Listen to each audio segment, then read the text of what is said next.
या दिवाळीला खरेदी केली मी राजस्थानी पद्धतीची बंदेज साडी.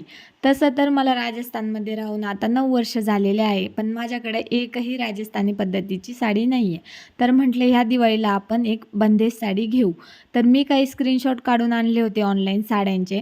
ते आम्ही दुकानदारांना दाखवले. पण त्यांच्याकडे मी जे स्क्रीनशॉट आणले होते ती कुठलीच साडी अवेलेबल नव्हती. तर मग आम्ही ठरवलं की इथं जे अवेलेबल आहे त्याच साड्यांमधून एखादी चूज करू. तर खूप साऱ्या साड्या, खूप सारी दुकानं फिरल्यानंतरही मला कुठलीच साडी पसंत येत नव्हती. मग त्यानंतर आम्ही ठरवलं, की माझी तर साडी पसंत येत नाही आहे, तर गौरूचे कपडेच आम्ही घेऊन टाकले आधी. तर गौरूचे कपडे घेतले. गौरूला ड्रेस तिथं मिळाला. त्याच्यानंतर आम्ही एक आईस्क्रीम ब्रेक घेतला आणि त्यानंतर चालता-चालता एका दुकानात मला ही साडी दिसली, जी की मला बाहेरून बघताच आवडली होती आणि आतमध्ये जेव्हा आम्ही गेलो, तर 2च मिनिटात मी ही साडी फायनल केली आणि शेवटी मला माझ्या दिवाळीची साडी मिळाली. त्याच्यानंतर आम्ही काही तिथं ब्लाऊज पीस वगैरे पाहिले.